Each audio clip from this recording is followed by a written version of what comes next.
Cirrus is a waste of space weakling till he unlocks a secret power that makes monster girls clap him to give him strength. He had sworn never to use this power until his group of mercenaries was used as bait to discover the monster's hidden lair.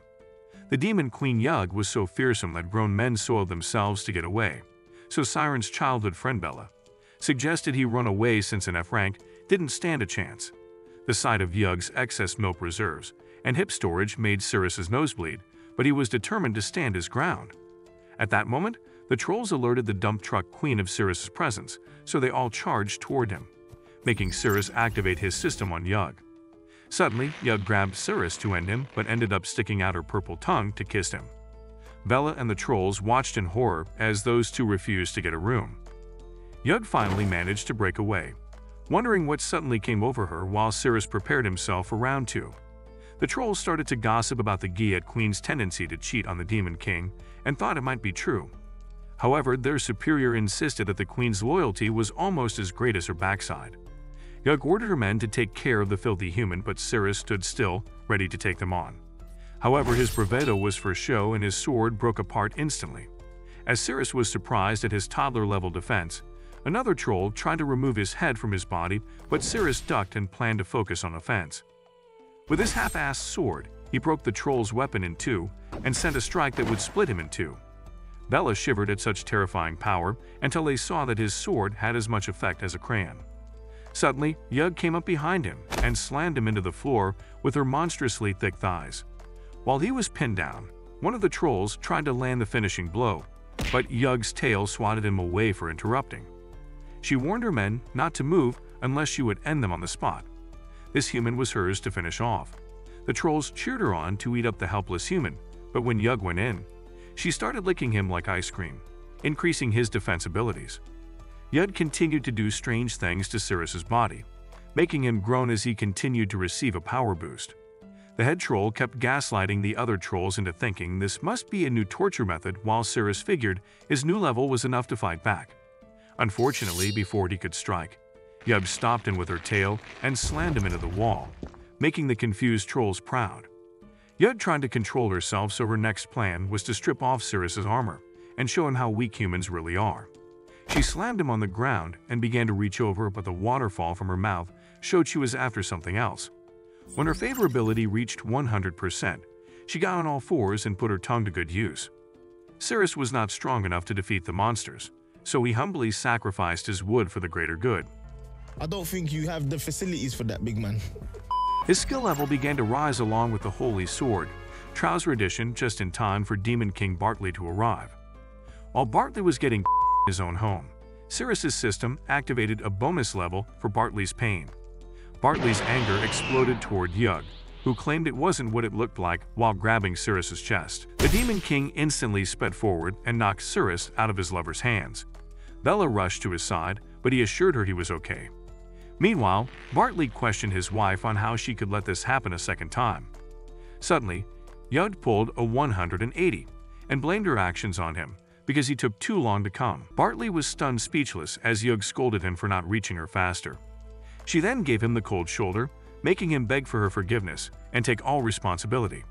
The trolls were surprised to see the power of the Bunda and swore that they would die single. While the Demon King was trying to save his marriage, Cirrus and Bella tried to sneak out. However, when Bartley remembered who caused his hoe to sin, he decided he'd end Cirrus instead.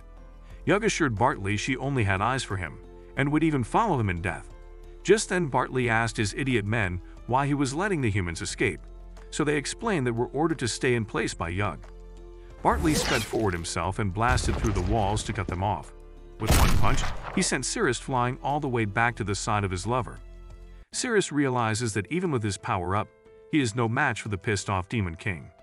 Bartley tried to split Cirrus in half as revenge for seducing his wife, so Cirrus was left with no other choice than to use his cultured power. Yug immediately stopped Bartley from hurting him, giving Cirrus enough time to get the heck out of there. Bartley was moved to tears and asked why Yug would do this, while Cirrus gained an extra point for dealing emotional damage. Yug could no longer control her desires, and even when Bartley held her back, she broke free and launched after his juicy meat. Yug grabs him and starts getting down while Bartley watches helplessly. Once again, Cirrus sacrifices his body to power up so he can save Bella. Bartley's beta side creeps out when he insists that this was all his fault for not getting rid of the humans fast enough, but Yug told him he was disturbing her quality time. Cirrus gains more points from Bartley's descent into madness, while Bella runs up out of nowhere hoping to free Cirrus.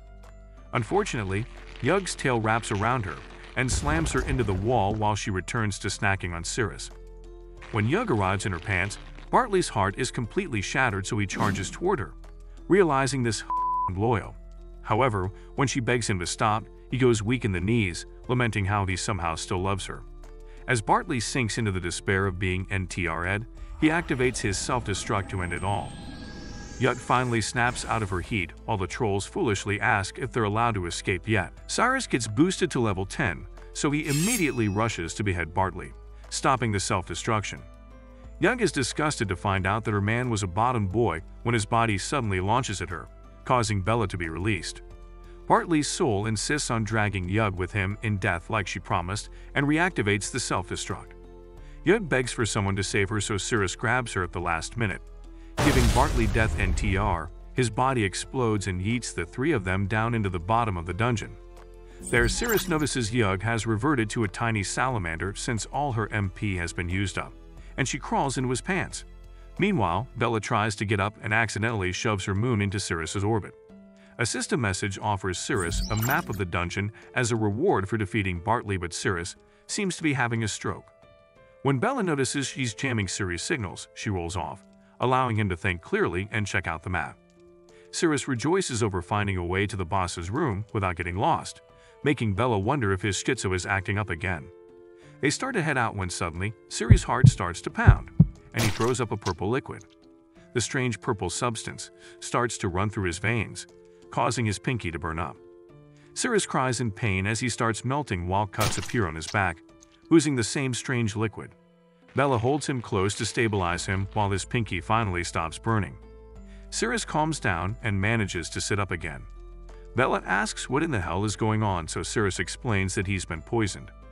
6 months ago, monsters attacked the city and Cirrus noticed that they seemed to be after a box protected by a hero. However, the box got slashed during an attack, sending a powerful shockwave that buried Cirrus underneath the rubble.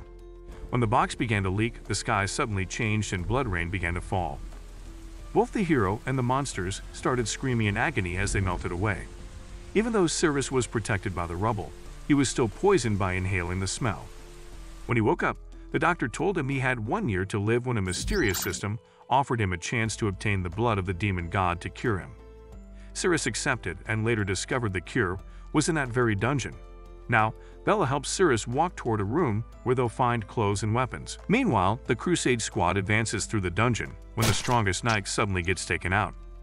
Tur, the B-rank vice captain, warns everyone to be careful of the booby traps, so the rest of the squad panics since they already sent the bait squad ahead and there's no one left to sacrifice. However, Cyrus, the A-rank captain, tells them the lowest rank will have to step up. They immediately push out a D rank, and Cyrus forces him to find the correct route or die for disobeying. Just then, Tyr pulls out a device that can go forward and explore first, giving them more chances. Unfortunately, the device never leaves his hand before getting blown to bits. Cyrus warns Tyr not to interrupt with his dumbass inventions, then he tells the D rank to start walking. The man trembles in fear as he takes the first step and survives. He feels a moment of relief until he has to choose the next step to make. Cyrus calls out for him to hurry the hell up, so the man takes another step and thankfully manages to keep his head. However, the pressure becomes too great as he's sure the next step will be his last. The man runs back, begging not to die, but a beam comes from below and takes him out like he feared. Cyrus calls out for the next lowest rank when they suddenly notice the door crack open. It turns out to be Cirrus and Bella, who are supposed to be long dead, with the rest of the decoy team. Cyrus angrily looks at Cirrus and questions how he can possibly be alive. A day before departure to the dungeons, Cyrus demanded that Cirrus explain how he knew the color of his wife's underwear. Cirrus explained that it was part of his training, but when Cyrus tried to chop off his head for messing with him, Cirrus decided to prove it. He told the men one was wearing pink, one commando, and 2 were in couples' underwear. The men got more furious, so instead of murdering him, which would be illegal, they decided to throw him in the decoy group. Now, Cirrus laments his luck for running into this turd face again. Cyrus orders him to come over, but Tyr interrupts and tries to suggest following their path since Cirrus clearly survived. Cyrus insists that there's no time to turn back and tells Cirrus to contribute to the team or face the consequences. Cirrus opens up his map while Bella tries to convince him to find another way, but Cirrus assures her he'll be fine. The men are stunned that Cirrus is actually moving without hesitation, but Cirrus's system is guiding him safely all the way through. The men think Cirrus must be the luckiest man alive, as he keeps weaving through the boxes with no problem. Insisting that an F rank couldn't possibly have any intelligence, Cyrus watched in anger as Cirrus got closer and closer till he reached their group without triggering a single trap. Cirrus hoped this would prove their innocence, but Cyrus stuck out his sword and ordered Cirrus to lead the rest of the way. As they advance, Cirrus notices a mushroom that can increase monster strength but cause diarrhea for humans. He decided to pick some for Yug, but they smelled so good that he almost ate them. Cyrus immediately stole the mushroom and ate it for himself, informing Cirrus that he couldn't steal without authorization. Cirrus continued leading the way till they arrived at a door, and Cyrus insisted that he opened it. As Cirrus opened the door, Cyrus began to feel that mushroom having a WWE match with his insides. Cirrus told the men to stay alert, so they were weary of what might pop out behind the door while Cyrus started to release stink bombs in the area. Cyrus realized it must be the mushrooms and decided not to make any intense movements so it wouldn't leak. However, Cirrus flashes an evil smile as he announces there are traps everywhere and begins to run. The clueless squad members follow after him, thinking something is attacking from behind. Cyrus begins to lose his clenching battle, and Tyr tells the team something poisonous must be in the air, so Cyrus goes with it to hide his little accident. When he catches up to Cirrus, he demands to know if he ran on purpose, knowing the position he was in, but Cirrus played dumb. One of the men offered Cyrus a seat, so Cyrus angrily kicked the man away and told them to keep moving forward. He then threatened to behead Cirrus if he ever ran again. Cirrus led them through the dungeon, safely passing by several monsters waiting for lunch. As they continued to advance, Cyrus wondered if Cirrus had really been here before, but he couldn't believe an F rank could have pulled it off. Cirrus informs them that the boss room is just up ahead, so Cyrus figures there's no use for Cirrus anymore. He secretly sends a bolt of energy to the ceiling, hoping to make it look like an accident, but before the murder rock could fall, a tail came out from nowhere and flung Cyrus back. A menacing monster stood in front of the squad while the ceiling behind caved in, separating Cirrus from the rest of the group. As Cirrus searched for a way out, a monster named Sadiel appeared behind him, disgusted by his presence. Meanwhile, Sadiel's scorpion puppet began to roar, so Tyr told the squad to prepare to fight. The tankers were first up to create a wall to shide them, then Tyr ordered the archers to fire at once. The arrows rained down the monster, but they were useless to stop it. With just one roar from the puppet, it repelled all the arrows, and even the tankers were struggling to hold on. Cyrus assured his men that since there was only one monster, they could easily take it down. On the other side of the wall, Cirrus looked for who spoke when a tail suddenly appeared and tried to impale him. At that moment, a scorpion puppet launched at him, but Cirrus managed to dodge, giving him an opening to attack. With just one punch, he tore through the puppet, leaving nothing behind but its tail. Cirrus remembers that the room with the antidote is just up ahead, so he plans not to waste any more energy on meaningless battles. However, Sadiel finally reveals herself and promises to twist his head off, but she doesn't plan to use her hands since humans are too disgusting to touch. Sadiel's threads were controlling the puppet outside, so she planned to finish Cirrus off and go finish the rest after. When Cyrus spots her jiggle physics, he begins to nosebleed, so he activates his system. Before he knows it, Sadiel wraps her legs around his puny head and starts to squeeze. However, the system activates, making even her puppet go red in the face. Sadiel praises him for making it this far, but her master, Lord Nay, hates it when humans enter her room. Cirrus realizes he's no match for this monster, so he opens his mouth to resort to other means.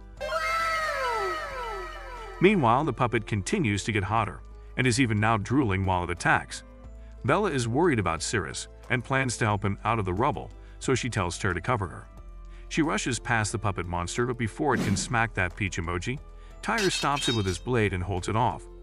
Bella convinces herself that Cirrus must be okay, while Sadiel gets a feel of how not okay he is. Cirrus's stats increase as he finally breaks free, but Sadiel promises to make him pay for soiling her feet with his man cooties. Cyrus can't activate his boost skill without a weapon, so he goes in with just his fists, but Sadiel dodges him instantly and kicks him away. However, the feel of his face on her feet makes her feel giddy. Sadiel wonders what's wrong with her and decides to end him quickly, so she uses the tail from earlier and launches it at Cirrus. He confidently dodges her attack, then focuses his magic in his hands to split it in two. Suddenly, he finds himself between her legs again, getting choked. Sadiel promises to finish the job this time, so Cirrus reaches out and grabs her thigh, making her groan from his touch. She lets go and kicks him in the face, warning him not to touch her with his filthy human hands. Suddenly, the scorpion tails bind his arms to the floor, and he realizes he's entirely helpless. Sadiel tries to crush his head with her feet, but when she touches him, she wonders why it feels so good. Meanwhile, her threads are sending these feelings to her puppet, who is currently shaking from excitement. So Terra thinks their attacks must be working, which means they're about to win. Sadiel continues to get off from touching his face, while Bella gets pushed back by the puppet's tail as it reaches that PNC tire, calls out for Bella as she lands right beside Cyrus. Then the monster is about to strike Cyrus when Sadiel discovers the tightest part of Cirrus' pants. Cyrus manages to dodge but sharts a bit when he sees how easily the monster can penetrate the walls. Sadiel is feeling things she's never felt before while her puppet sneaks up on Cyrus to attack. However, when Sadiel starts arriving, the puppet stops its attack and starts twitching. Cyrus thinks he's stopped the attack and uses it as the perfect time to activate his ultimate move, which sends the monster flying back. The idiot squad members praise Cyrus for being so strong, when in reality it's Sadiel who's having a strong reaction. When the monster groans and drools, Cyrus thinks it isn't so strong after all, so he can easily defeat it. As Sadiel's feet continue to explore something, the monster can barely keep it together, and Cyrus goes to finish it off. Sadiel starts to question if she was always such a degenerate, while Cirrus worries that she'll end up sucking him dry. He insists that he'll never submit to her, but she shoves her foot in his mouth, increasing his points to over 1,000. As Sadiel's happy levels keep rising, her puppet keeps malfunctioning, giving Cyrus the upper hand. He gives the puppet a taste of his sword, and the monster looks strangely happy to receive it. The squad members rejoice as the puppet struggles to keep itself from bursting. Meanwhile, Cirrus's points keep increasing exponentially as Sadiel keeps going for it. Suddenly, she hears a voice asking why it's so noisy outside, which snaps her back to reality, so she resumes her mission once more. However, Cirrus' attack power has increased by 10,000 points, making him the bigger monster in the room. Sadiel buckles under the pressure of his aura, as only his gaze makes her feel like an ant before him.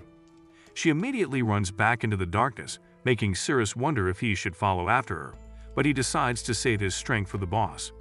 On the other side, the squad members praise Cyrus for being him, while Bella runs to check for Cirrus. Suddenly, Cirrus kicks the rubble away and emerges. He assures Bella he's just fine, but she continues to worry over him. Cyrus is drunk off his win and tells the squad to follow behind him as he goes to defeat the boss alone. In his mind, he believes it'll be an easy win that will earn him a promotion in the guild. Meanwhile, Sadiel reports to Nay and warns her that there's an extremely powerful human outside, but Nay reminds her what her order was. Sadiel realizes she's messed up and tries to beg for forgiveness, when Nay zaps through her and causes an explosion. When Sadiel falls to the ground, Nay tosses her with the rest of the trash heap to be used as firewood, but Sadiel is secretly still alive. Nay returns to her spell, which sacrificed thousands of human lives and used monsters as firewood.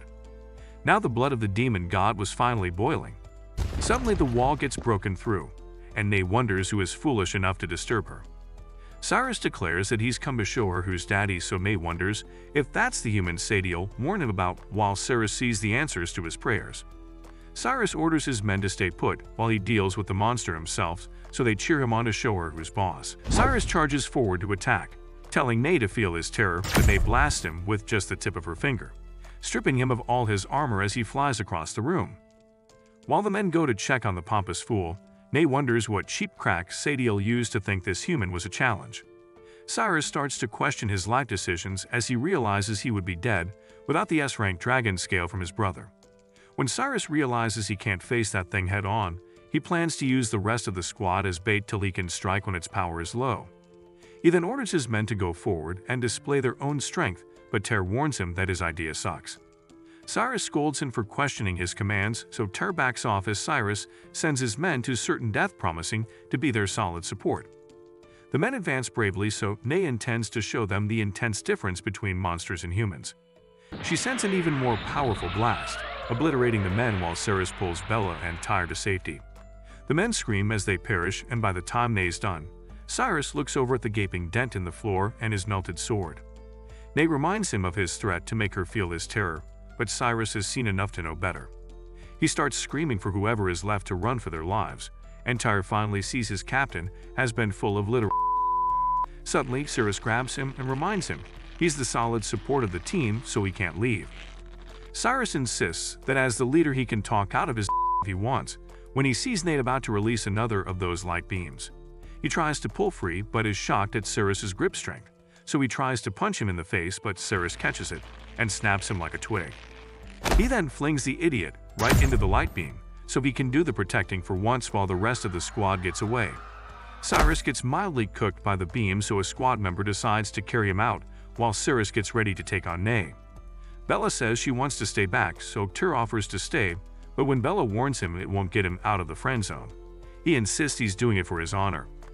Nay thinks they're all idiots and readies up her light beam when Cyrus uses his swift body slash on her, catching her off guard. He then bolts straight to the antidote, making Nay realize that his goal is not to defeat her. Nay tries to get him to stay away while Bella and Tyre sneak up to attack her. However, Nay stops them with two of her hands and uses a third one to fire at Cyrus. Bella manages to push her back, which causes the beam to change directions and miss Cyrus, allowing him to reach the altar. However, when he gets closer, the magic circle begins to glow, and when he touches it, a powerful energy beam shoots up from it, pushing Cyrus back. Nay announces that no living creature can cross her barrier while she's alive, so Cyrus accepts that he has to defeat her first. Suddenly, he notices something in the wall crack while his teammates are getting tossed like a salad. Cyrus discovers the female demon that gave him the footsies earlier, who begs him not to let Nay know she's there. Nay is about to finish Tyre and Bella off, so Cyrus has to return to the fight, but he leaves Sadiel a mushroom to help her recover. Sadiel grabs it and eats it with tears running down, so the system announces that Sadiel has developed feelings for him and unlocks weapons as his reward. Cyrus is presented with several choices for a weapon, but as he sees Nate about to crush his friends, he grabs a random card and it transforms into the exploding Garment Divine Sword. Cyrus leaps forward to attack, but Nate stops his sword immediately, successfully baiting him.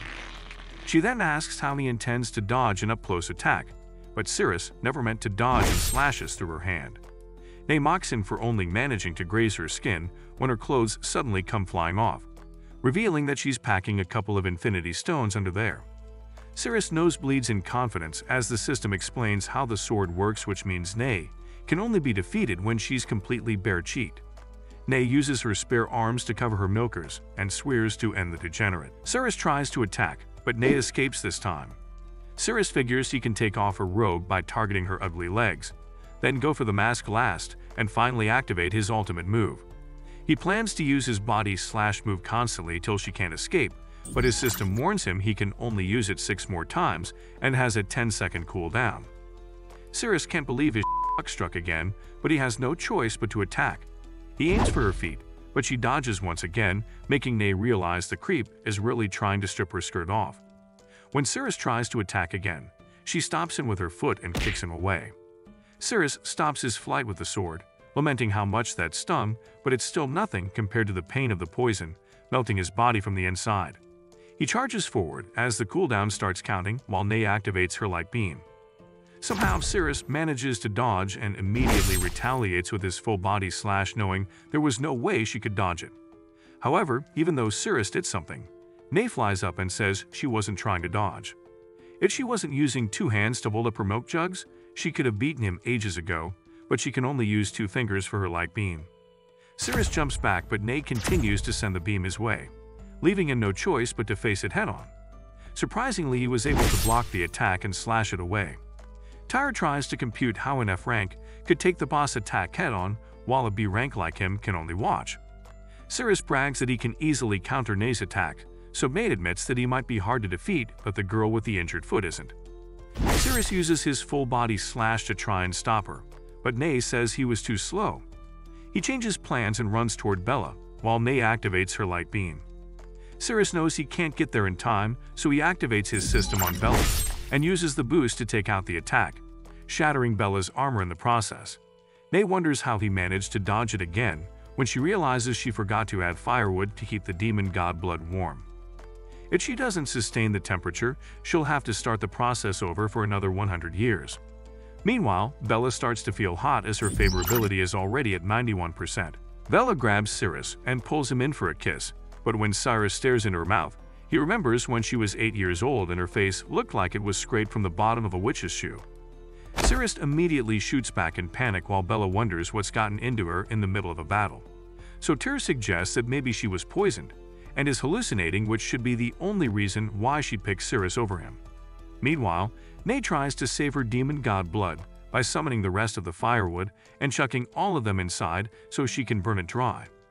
When Cyrus sees she's going to dry it up, he realizes his only hope is to increase his strength to a point where she can no longer dodge.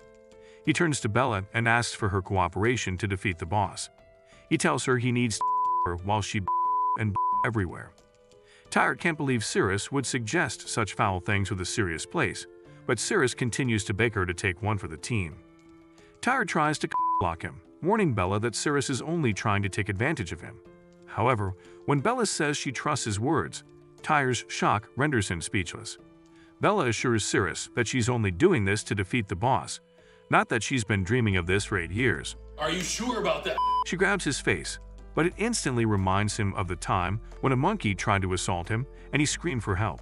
This time, Tyr was the one screaming for Bella not to defile his eyes, and the system announced that he took a critical hit. Cyrus immediately pushed Bella back, happy that he didn't have to die from 8 breath. At that moment, Cyrus got an upgrade of 5,000 points from Tyr's despair, so he instantly bailed on Bella to go defeat the boss. Bella asked if she was sure he didn't need some milk, but Cyrus took one look and said pass. Bella wondered why he had no interest in her, while Tyr thought she had a crush on him because Cyrus was stronger than Tyr. Cyrus started toward Nate, hoping to hit her head and her legs at the same time now that his points had been increased by 5,000 points. Nate was focused on her boiling blood, which still wasn't hot enough, so she decided to use the pesky humans as firewood too. Nate lets her melons go and rises to activate her full-scale attack on the humans. This time, the light beam is bigger than everyone before it and Cyrus is forced to take it head, on which rapidly drains his magic points. It takes him everything he has to dispel the attack, but now he's left with only 11 magic points, which means he can't access any of his skills. Nate brags that his magic power has been depleted, making Cyrus until Bella grabs him and stuffs him into her magic melons to help. Tyr's heart is completely shattered as he gets NTR'd and remembers their previous conversation. Bella had told him he was a good man, but she had eyes for only one man since childhood. Cyrus' stats increase by 27,500 points, and he begins to overflow with overwhelming energy, shocking Nate, who says this should be impossible. Nate tells him that regardless of his power-ups, he's still only a human facing a monster, but Cyrus wastes no time and uses his full-body flash to take off the rest of her clothes. Nate screams in anger and starts to summon her biggest attack yet, threatening to eliminate them all, but Cyrus quickly cuts through the light beam to stop her. Bella and Tyr get caught in the massive shockwave, and when the dust settles, Cyrus sees that he's finally won. He heads for the demon god blood, but when he sees the magic circle is still active, Nate tells him it's not over yet. Cyrus' ultimate move will be back up in 9 seconds, so he plans to finish her then, but he suddenly hears Tyr weakly calling out for Bella. Bella and Tyr are on the brink of death, while Nate is in rampage mode, determined not to let him win. Cyrus rushes past the screaming lizard and grabs Bella and Tyr. He rushes them out of the room and tells the map to find him the shortest route out of the dungeon so he can get them to the hospital. Monsters start to block his path, but Cyrus is filled with determination. He remembers his childhood when Bella was getting bullied for having a face built like the rear end of a horse. Everyone told Cyrus not to go near her unless he wanted to mutate, but Cyrus cut through the bullies just like he's cutting through the monsters now. He then told Bella he would play with her and offered to take responsibility for her, just like he's still doing to this day. Meanwhile, Nate sees the demon god blood is almost ready, so she sacrifices herself to complete the spell. Outside, Cyrus dodges the fiery breath of a land dragon and slays the beast with his full-body slash when his sword mysteriously disappears. The system informs him that the enemy has been defeated, so Cyrus continues to run for the exit. Meanwhile, the rest of the squad and Captain Doodoo Pants finally make it out of the dungeon. Cyrus laments almost perishing thanks to Cirrus, but he expects that he's probably monster food by now. Suddenly, Cirrus shows up behind them, prompting Cyrus to grab a sword and try to stop him for disobeying orders. While Cyrus continues to Cirrus casually steps on his face to get him out of the way and runs forward with Bella and Tyre. The rest of the squad panics that Cyrus might be dead, and they decide to quickly rush him to the hospital. When he arrives at the hospital, emergency services rush Bella and Tyre to surgery, leaving Cirrus to head back to the dungeon. Meanwhile, the blood of the demon god finally burns dry, and red gooey liquid explodes out to form a curtain. Sadiel watches as the creature Ney summoned begins to creep out. However, its presence is so intense that even Sadiel gets pushed back in terror. A monster with red hair appears, and it turns out to be the demon god Azathoth. Sadiel immediately tries to get far away, but Azathoth senses her presence and blasts the wall away. The destruction is so great that it reaches higher levels and plunges the monster down below. The hole leads all the way to the surface, and the monsters wonder if it was Ney who pulled such an impressive feat, but Azathoth says Ney is already dead and he needs a new servant. The monsters immediately pledge their allegiance to someone even more powerful than Ney, but Azathoth finds them all too ugly. He turns them all into fountains of puke, leaving only Sadiel behind cause she's cute. His first instruction is for her to open her mouth, and Sadiel figures this can't be worse than death. Azathoth pours some of his liquid into her, which causes her body to get some healing. Azathoth informs her that his blood has the ability to repair damage and enhance strength, with the bonus of it being warm and salty. He then tells her to find a room and wait for him. Meanwhile, at the guild, Cyrus gets his face table slammed by his S-rank older brother, Darren, who scolds him for screwing up and putting the guild under suspicion. When Cyrus rats out Cirrus for disobeying orders, they plan to pin it all on him, earning Cirrus a death sentence for desertion. Meanwhile, Cirrus returns to the dungeon to find the gaping hole in the roof and all of the demon blood gone. At the same time, Sadiel waits nervously when Azathoth wraps around her from behind. When Sadiel feels something soft instead of hard, she turns back and sees a human woman. Azathoth explains that he loses all his powers at night and reverts to his true self, a girl, which means Sadiel has to protect him. He then warns her not to bother running away because now that they're linked, he can cause her to dissolve instantly. Meanwhile, Cirrus continues to search the dungeon looking for his precious antidote that couldn't have gotten far. At the same time, Azathoth tells Sadiel that her heart is sealed within the Heroes Guild, which is why she can't maintain her true form. When the day comes, they'll retrieve her heart and every monster in the world will bow to her power. Suddenly, Sadiel hears someone coming, so Azathoth tells her to remain within 5 kilometers or he'll melt her. Cirrus's system leads him all the way to the last room, but just before he can enter, Sadiel ambushes him. When she sees it's him, she stops herself and asks what he's doing back there. At the same time, Azathoth feels something hot in her lower half and realizes her heart must be close by. Sadiel warns Cirrus to leave since Ney is dead, but Cirrus asks if he enjoyed the treat he gave her. Sadiel tries to deny liking anything from him, but Cirrus mocks her for blushing. Sadiel immediately starts to attack and stuffs her foot on his face where she likes it. She expects to find him pinned down as usual, but he's already zipped past her and is heading for the last room. Cirrus rushes into the room reaching out for his antidote, but he grabs something equally as healing. When he sees a human, he immediately retracts his hand, but Azathoth retaliates by grabbing his baby-making facility. Suddenly, he discovers where his heart has been this whole time, the dangle region. Cirrus pulls away, but the system tells him the red-eyed groper is the blood of the demon god. Confused, Cirrus slashes at his hand and sucks some of his blood, hoping that would do the trick, but the system kindly informs Cirrus he's still going to die in 101 days. Sadiel tries to protect Azathoth with her foot skills, so Cirrus backs away quickly. Azathoth figures that since his heart chose such a cultured location, he'll have to yank it out by force and dissolve him, while Cirrus wonders if other liquids in her body could be the antidote. Suddenly, the floors bust open and a spider monster called Ghana emerges, simping over Azathoth, who put a bell on her ages ago. She asks to devour Azathoth, but Cirrus simply grabs his antidote and runs off.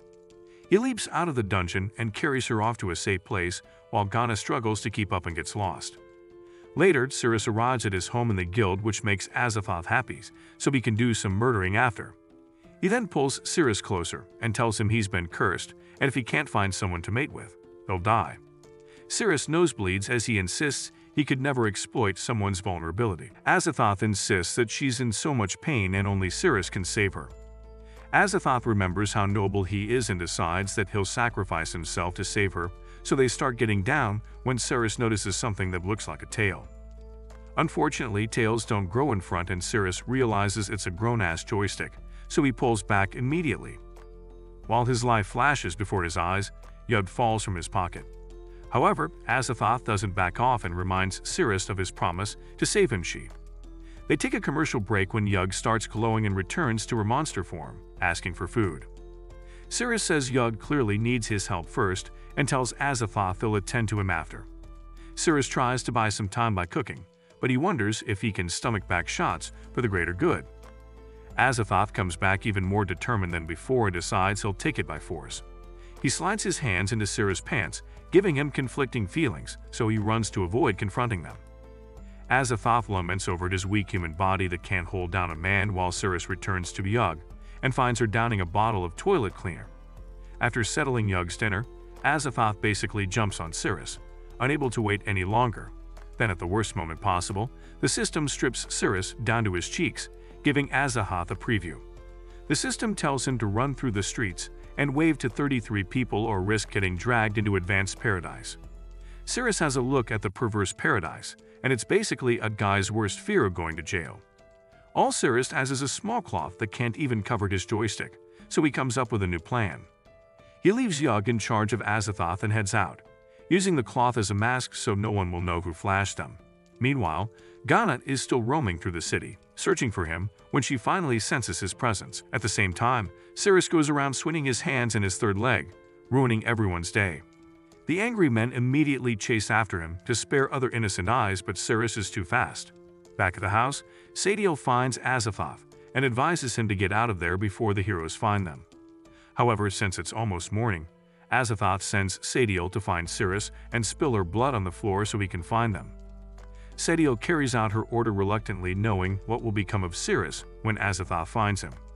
Meanwhile, Cirrus' third leg has already waved hello to 24 people when the spider monster busts out of nowhere, prompting the civilians to call for heroes. Cirrus stops to take on the monster when the system informs him that his status has reset to F rank, till he completes his mission. The city announces the appearance of the monster and a hero appears to take it on. Cirrus makes sure to flash in a snake dance before running off to find 8 more untainted eyes. The monster continues to rampage when an A-rank hero appears and slices it in two. The man scolds the useless C-rank, while the vice president of his guild, Charlton, tells them to take him back now. Suddenly, Ghana rears her depraved head and says she can smell her human prey. The team leader charges forward as the others try to get to Charlton to safety, but just one touch from Ghana injects a poison that spreads through his whole body. Meanwhile, Cirrus is down to his last flash victim as he hurriedly runs along. Ghana is already done defeating all the A-rank fodder, leaving only Charlton to roast. Charlton screams for help, and the bare cheeks Finn shows up and tells Ghana to let him go. Once Charlton looks over at his swinging pendulum, Cirrus clears the mission and his clothes return. He immediately grabs a card and acquires a weapon called Silent Divine Finger. This weapon allows him to touch the surrounding area, which will be swapped with the target's bodies, so that when they scream, they'll be hit with an invisible attack.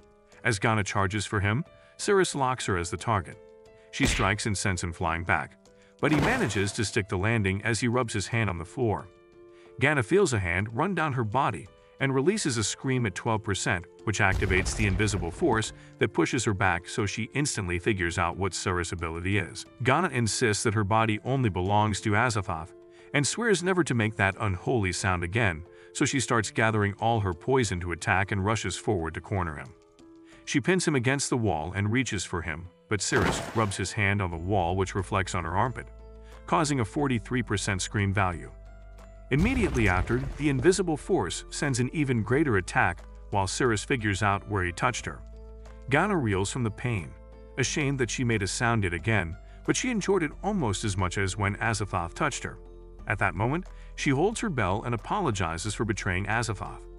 She hits her head hard enough to clear any lingering cultured thoughts that are not for Azathoth and says she's going to get serious now. She then pulls out a sword from her rear end, making Cirrus question her choice of storage space. He then estimates where the rest of her body should be and turns around to test his theory. Gana thinks he's trying to escape and assures him it's too late. She tries to strike him with her sword, but Cirrus easily evades her. However, it was all a decoy to corner him into her spider web. She sticks him to the wall and tries to put her sword in him, but his hand breaks free, and he quickly rubs it on the wall. Gana feels it on her inner thigh, but she covers her mouth to stop herself from screaming, and sure enough, she wasn't attacked by any force. However, Cirrus already escaped from her web and was now standing between two walls. Gana mocks him for being stupid enough to stay back when she's figured out his attack, so she seals her mouth shut with the web.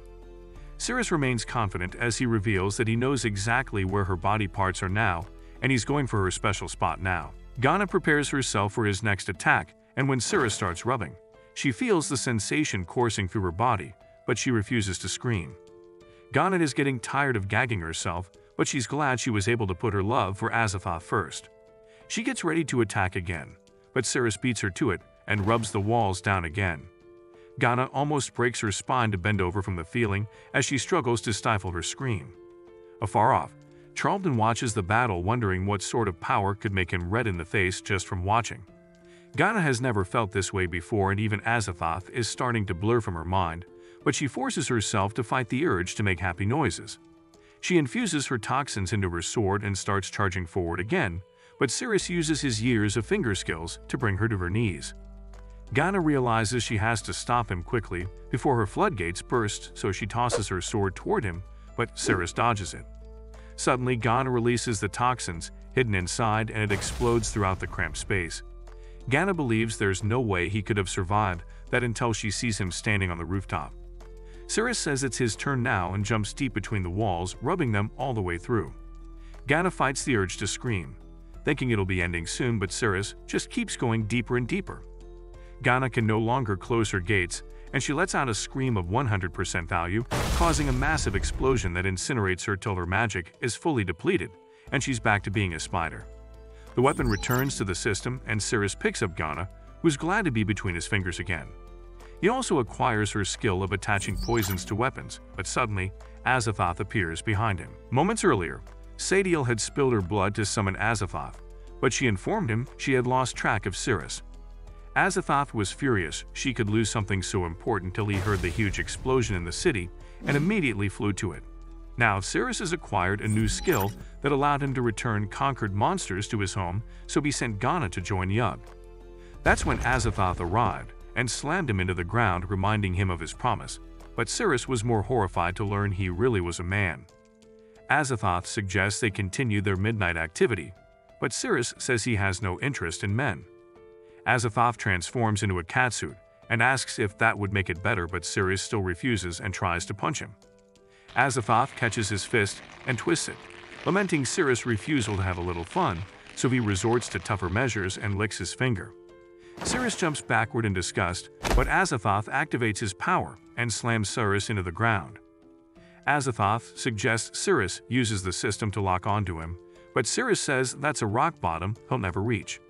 Azathoth reminds him that his blood is the antidote to his sickness, but Cirrus insists that he'd rather melt away painfully than spread his cheeks.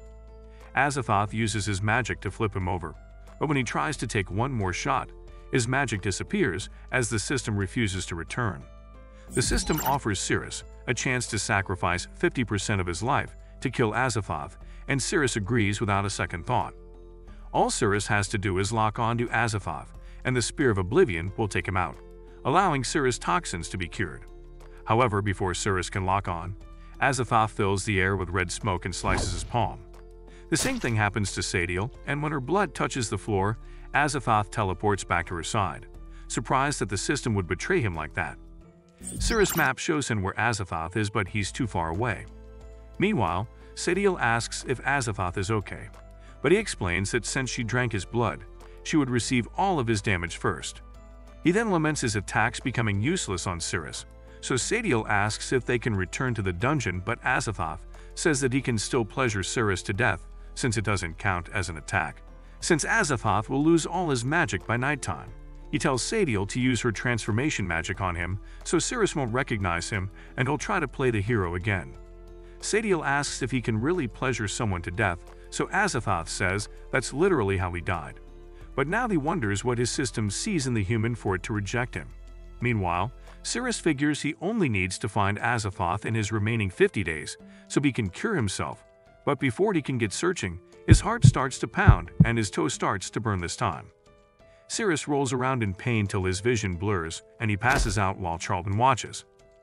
Later, Cirrus wakes up in a hospital and the doctors quickly send for Charlton. The head doctor explains that Charlton, the vice president of the guild, brought him there. Just then Charlton walks in and reminds him he's the fat guy whose life he saved. When he tells Cirrus he's been out for 13 hours, Cirrus figures he was drained by the consecutive fights, but he asks the vice president what he really wants. Charlton shyly mentions his battle with the female spider and confesses that his old age has caused certain abilities to decline, so he was hoping he could become his disciple and learn the same ability. Cirrus is surprised, but he realizes he can use the guild's resources to locate Azathoth. Even though the bastard has no way of teaching this skill, he pumps the old man up to try it even if it costs him his life. Cirrus says his practice will start from the fingertips, so Charlton bows and begs for his teachings. However, they agree to keep their relationship a secret because of his position. At that moment, Charlton's secretary, Daisy, arrives to report news of Cirrus' death sentence for disobeying orders, which led to the mission's failure. Cirrus assures her he defeated Nay already, but Daisy finds it hard to believe that an F-rank loser could defeat an S-rank dungeon boss. Daisy insists that he'll need to be detained during the investigation, but Charlton says there's no need since he trusts Cirrus. When Daisy reminds him it's against the rules, Charlton offers to supervise him in the meantime and invites him to an important banquet that evening. After they leave, Cirrus checks for Azathoth's location and is surprised to see he's so close. Suddenly, he realizes he's at his home and runs to check on it.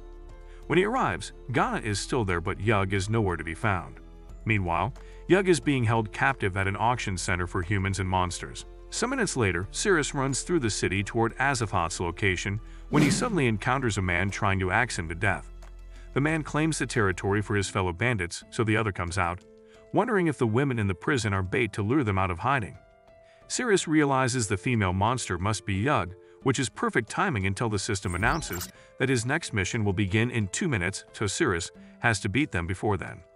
Inside the prison, Yug struggles to break free, wishing she can return to her master. When the purple woman asks why she doesn't want to go back to the dungeon, Yug explains that her lizard clan naturally latches on the strongest man. Suddenly the wall breaks apart and one of the bandits comes flying through, followed by Cirrus. His mission begins and he's given 1 hour to slap 10 cheeks till they make a sound. Unfortunately, the bandit is out cold, so that's one less cheek to slap. Cirrus quickly runs to Yug and unlocks her cuffs, then he quickly slaps her cheeks, and when she screams, he clears one cheek. Cirrus informs the woman that he has to slam her back door to get her to safety, so Azathoth figures such a cultured man will be easy to seduce. When Cirrus unlocks her chains, she leaps onto him and states how scared she's been, but when Cirrus smacks her, she doesn't make any sound. Cirrus' punishment is to remain frozen for 5 minutes, so he falls to the ground. Yug crawls on top of him and says she needs some wood or else she'll die, and since Cirrus doesn't say anything, she takes that as a yes. She starts with the neck, while the purple woman calls her shameless, so Yug holds her with her tail and says Cirrus is her master. Azathoth has no power to argue, so he decides to change his approach and have a 3-way. Sadiel realizes she'll feel everything Azathoth does, so when he puts Cirrus' hand on his curb assets, Sadiel groans from his touch.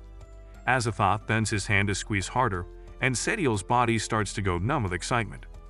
Next, Azathoth starts to reach for his forbidden area, and Sadiel wonders what kind of magic wand she's grabbing. Suddenly, Cirrus recognizes that grip strength as Azathoth's, and when Azathoth sees that he's been found out, he jumps back and calls for Sadiel. Sadiel busts through the wall as his transformation begins to wear off while Yug returns to her tiny form. Azathoth escapes behind the dust while Cirrus is powerless to chase after him. When his punishment finally wears off, he decides to focus on finishing the mission first. This time, he vows to be careful of any woman that approaches him at night. Later, Cyrus and his goons show Cirrus his arrest warrant and try to take him in, but Daisy jumps in front of him and tells him it's been revoked since Cirrus has to attend the banquet. Cyrus accuses her of lying since only a rank and above can attend the banquet, so he slaps her aside and threatens to throw her in the interrogation room with Cirrus. Cyrus tells her to get the proof of revocation from the vice president, so she says she'll return in 10 minutes. Then Cyrus promises to make them apologize to her later with a good spanking. Moments later, Cyrus is strapped to a table as Cyrus asks him if he remembers how his hand got injured. He makes up a story where Cyrus attacked him from behind and he had to sacrifice his arm to save everyone else. Cyrus asks if such a coward like him doesn't deserve to die, and Cyrus agrees that such cowards should die like an animal, which angers Cyrus. He then calls for his goons to bring the hammer, making Cyrus wonder where Daisy is with the letter. Suddenly, Yug tells Cyrus that she's borrowed him some of his power to endure the pain, but when they go home, he'll have to repay her twofold. Cyrus excitedly tells Cyrus to pick a hand when one of his goons busts in with the revocation notice for Cyrus. The men are surprised that Daisy wasn't lying and wonder how Cyrus could possibly know the vice president, but Cyrus hands the notice back to the man and tells him to come back in half an hour, insisting on getting his revenge. The man returns to tell Daisy that he hasn't seen the captain yet, so Daisy tells him to step aside, but he refuses. At the same time, Cyrus brings the hammer down on Cyrus' hand, but he's surprised when it has no effect on him. Outside, Charlton arrives and kicks past the guard to reveal Cyrus about to hammer Cyrus again. Charlton personally shows him the notice and tells him to release Cyrus, so he drops his hammer.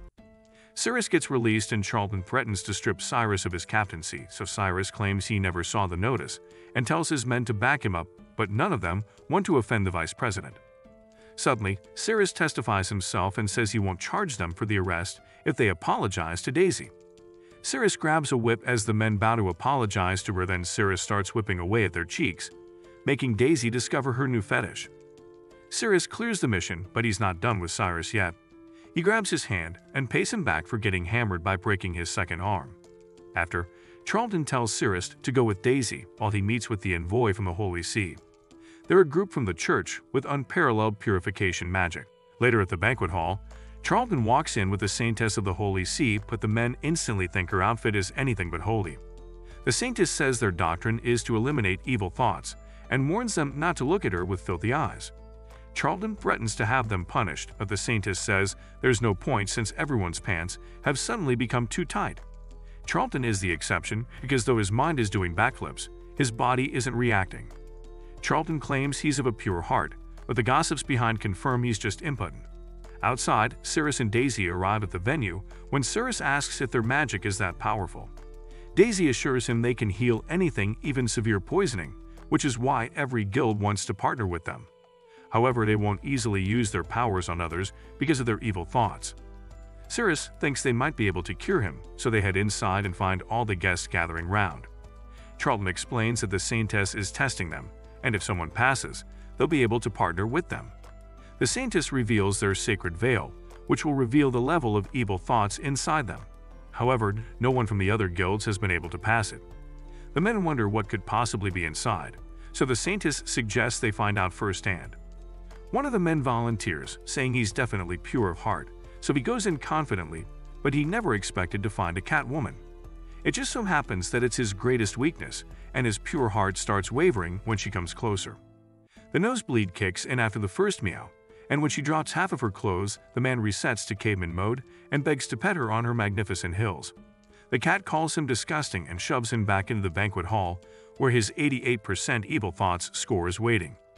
The men think whatever is inside must be dangerous, so a higher-ranked man says he can handle whatever it is.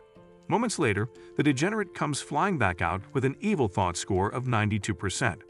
The men tried over and over, but as the Saintess expected, none of them were going to pass. Last up is Cyrus, and when he enters, he's surprised to see the mysterious cat woman who pulls him close and asks if he wants to get busy. Cyrus instantly shoves her away, thinking it's Azathoth, while outside the Saintess is seeing 0% for the first time in her life. Cyrus tries to remain cautious while he confirms her identity, so he starts his system. The system asks if he wants to use Azathoth's spear, but Cyrus can't risk wasting his only chance. The Catwoman realizes it's the first time she's been rejected, and though Cyrus is staring at her body, there are no evil thoughts. This somehow annoys her, so she decides to try extra hard to make him break while Cyrus looks for a way to confirm if she's packing down there. The woman rushes to him for a hug, but Cyrus evades and appears behind her. She quickly turns back to chase him and jumps toward him, giving him the perfect angle to confirm her center of gravity. As he slides below her, He tries to get past the eclipse passing over, but he can't take his eyes away. Cirrus nosebleeds as he laments that his own degeneracy stopped him from checking the dangle region, so the Catwoman asks how he can react like everyone else without having evil thoughts. She screams out of frustration, but Cirrus assures her he's an upright person, and he was only steering at her milk-making facility out of appreciation for its ability to nurture. The Catwoman is dazzled by his words and feels so little before him, so she tells him he's passed the test. Cirrus finally figures she really isn't Azathoth, so he leaves to get detoxified. When he steps out, the men insist that he can't possibly have 0% and think the crystal might have broken, but the Saintess sees he's pure of heart. Cirrus asks if she can use his purification magic on him now, so she agrees and tells everyone to leave the room. When they're alone, she tells him to lie on the ground so she can begin. Once he's on the floor, she tells him not to move and explains that each Saintess has their magic bestowed in a different body part. Hers is in her feet, so she has to step on him to perform the magic. She warns him that he must not have any evil thoughts or else the magic will lose its effects, so Cirrus asks if that only applies to him, but she assures him her desires were taken away when she became a Saintess. She then tells him to relax as she assesses his body from top to bottom. She starts at his hand and tries to move it, so Cirrus tries to help her, but she warns him not to move. Since the chair is little, she uses his face as her footstool and continues to assess. She then announces the beginning and steps on his hand, and suddenly, Cirrus finds himself in a body of water. A giant foot appears behind him, and he tries to resist it, but the Saintess tells him to relax as it's part of the healing process. She's projecting his consciousness into a body part, and when she pulls him out of the water, his fingers will be fine. Cirrus holds onto her foot as she's about to pull him out, but some purple strings from below wrap around him and stop him from leaving. The Saintess says it's the poison and tells him to hold on, but Cirrus starts to slip back in. He then grabs her big toe and rips off the net so he can have a better grip, making the Saintess think he's just rude. Cirrus holds on tight as she pulls him away from the purple weeds, which strangely feels satisfying. At that moment, his missing finger starts to reform, and when she pulls him out completely, his finger returns completely. Cirrus is glad it worked, but the Saintess can sense another remnant in his shoe, so she performs her magic and returns his toe. After, the Saintess moves to where Cirrus' compass points south, which is the source of the poison. She starts the process again, and this time, Cirrus feels himself being pushed underwater as the Saintess tells him to pull the poison to the surface. When he starts to panic, she tells him that she'll be strengthening him with power. Suddenly, Cirrus gets bigger and his body begins to glow as he heads toward the position. However, the Saintess begins to feel strange as the system locks on her at 1% favorability. Back in his consciousness, the poison pushes him away, so the Saintess says she has to use her magic as a shield for him to break through. The Saintess rubs against him, and the poison starts to tear apart as the shield finally goes up completely. He then begins to swim down with her assistance as the shield breaks through all the poison. However, as he keeps swimming, it feels as if he's not getting any closer, but she assures him it's farther than it looks. Meanwhile, the Saintess has to keep rubbing the body part to maintain the shield, but she also feels some pleasure from doing it. Her favorability goes up to 21%, and Cirrus notices a crack in the shield. It breaks through, and Cirrus informs the Saintess, who thinks Cirrus must be thinking evil thoughts. In reality, Cirrus is struggling to breathe as the poison has gained control of him again. The Saintess says she has to rub it harder to repair the shield, but as she rubs, her favorability increases to 69%. Cirrus finally drowns and wakes up to find the Saintess still trying to repair the shield at 87% favorability. Her favorability reaches 91% as she can't bring herself to stop till Cirrus snaps her out of it. She says her treatment failed, but she wonders what that feeling was. When she realizes it was her evil thoughts, she decides to cover it up to uphold the dignity of the Holy See. Cirrus asks if she can't cure him, so she insists that she can, but it would need a long-term treatment. She says her name is Lilia and tells him to visit her anytime at the Holy See. As she leaves, Cirrus figures that finding Azathoth is the only way after all. When the Saintess gets out of sight, she holds herself to bask in how amazing the feeling is that she almost couldn't hold it in. Meanwhile, Cyrus gets smacked around by Darren for screwing up yet again. Cyrus says he can't do anything against the vice president, so Darren tosses him a map of a new dungeon and tells him to lead a team there. Even though the boss is S rank, he was nearly conquered by another guild, and now he's weak enough for an F rank to defeat. Cyrus is glad to hear the news, so he assures Darren he won't fail this time. Meanwhile, the SS rank boss drinks some of Azathoth's blood, which completely heals him. After being restored, he asks Azathoth what he can do to repay him, so he tells him to defeat one human. At the same time, Cyrus meets with Charlton, who thanks him for bagging the Holy See partnership and asks what he wants in return. Cyrus asks for a captain position so he can explore any dungeon, and Charlton agrees, so Cyrus says he'll want to move out by noon. Charlton explains that they're pretty short-staffed, so Daisy offers to do it and get it to him by noon as a thank you for whooping Cyrus for her. Later, Cyrus arrives home to find Yug in a maid's outfit. She announces that she's cleaned everywhere and finished all the food and tells him to praise her for helping. She then asks if she can stay there forever, but Cyrus asks why she doesn't want to go home. Yug explains that monsters have lairs, not homes, so Cyrus allows her to stay as long as no one finds out she's a monster. Yug is overjoyed and her favorability reaches 100%, which means that his points will now increase by double the value. Then, Yug reminds him of the service she rendered with the Cyrus situation and tells him it's time to pay up. Since Cyrus is such a noble man, he only agrees so he can power up for his next journey. Yug rips off his shirt and rubs his chest, wishing she could devour him entirely. She starts going down and Cyrus' eyes roll back as his points increase like crazy.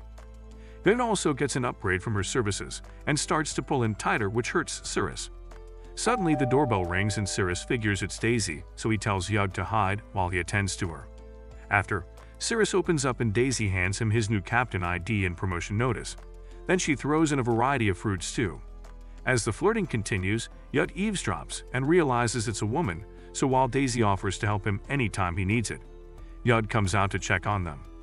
Cyrus is initially scared shitless, till he sees that Yug is in human form. Yug starts getting comfortable with Cyrus, making Daisy jealous enough to grab her complimentary fruits back and storm out. Later, Cyrus suits up and tells Yug to transform into a human and buy food while he's gone. He gets pumped to battle Azathoth, but when he opens the door, he finds the bag of fruits waiting with a card that just says "Emph." Later, Cyrus and his team cruise through the dungeon thanks to the map from Darren. They plan to defeat the boss before the other guild finds out so they can win all the resources of the dungeon. Meanwhile, a rock giant falls at the hands of Cyrus, who's soloing the same dungeon.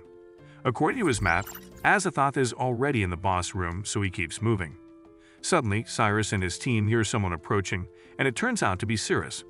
Cyrus asks what he's doing there and Cyrus says he's hunting monsters alone.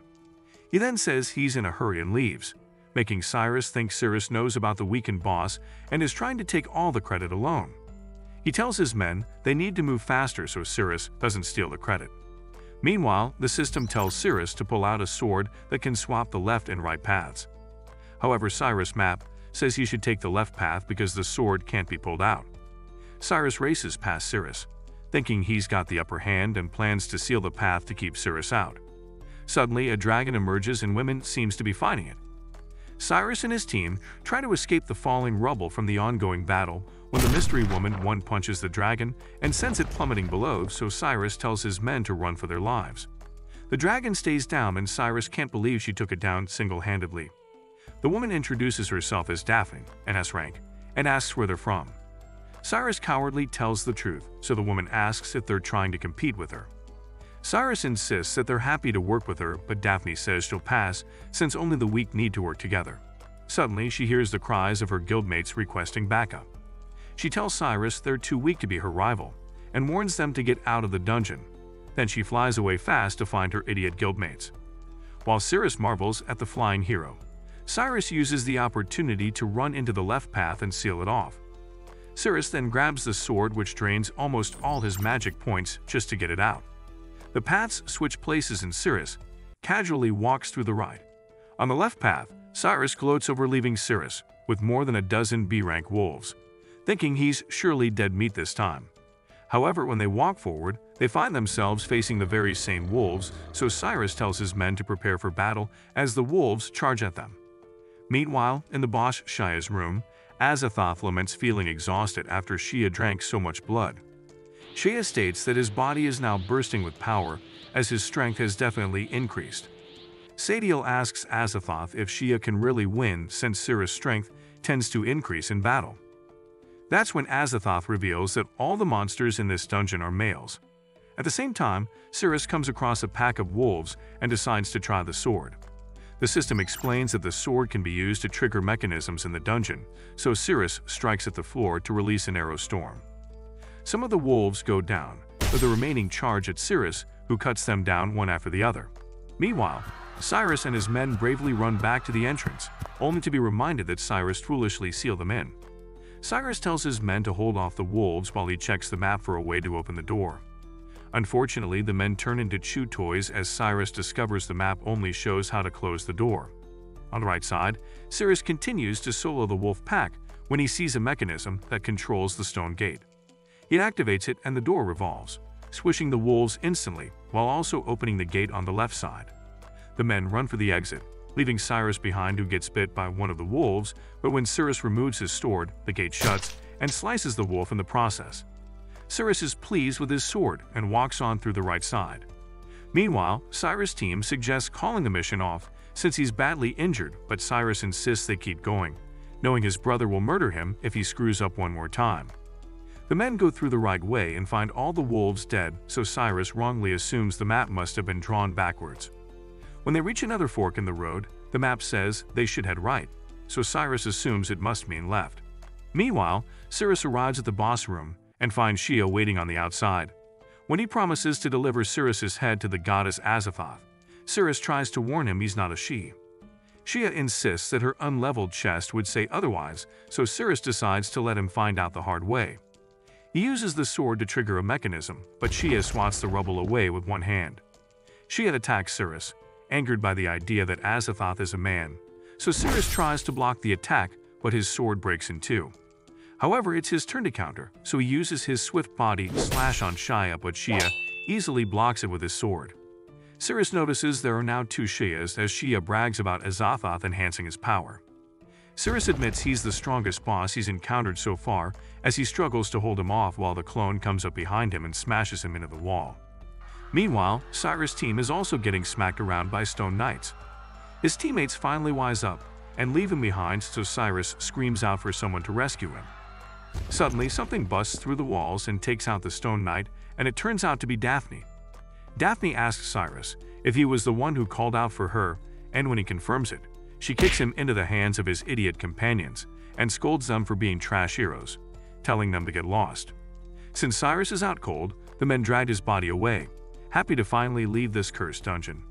Next, Daphne figures out where the boss should be and flies through the walls as a shortcut. Meanwhile, Cyrus admits that Shia is definitely stronger than him. Shia continues to rage on about Azathoth, declaring his intention to marry the goddess so he will end Cyrus on Azathoth's behalf. Cyrus wonders why there are no female monsters around when a monster in her own right busts through the walls. Daphne tells him to leave since he's severely injured by Cyrus, suggests she helps him instead. This angers Daphne, so Cyrus quickly locks the system on her. She grabs him and starts scolding him for being trash when she suddenly pulls him in for a kiss, raising her favorability to 77% already. Daphne wonders what on earth she's doing and tries to strike Cyrus for taking her first kiss. Shia tries to strike while they're distracted, but Cyrus easily evades and counters, making Shia realize that Cyrus has gotten stronger.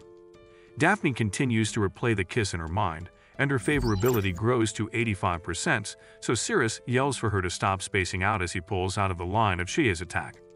The sheer force beaks her armor open, exposing the source of her back pain. Shia stands in front of her and fights off Shia, but all Daphne is worried about is Cyrus' arm on her bouncies, increasing her favorability to 92% as Cyrus' attack power increases too. Cyrus pushes Shia back while Daphne realizes she won't be able to move if she keeps standing there, but her favorability is up to 97% now. However, she calms herself down, insisting on not becoming a burden for Cyrus.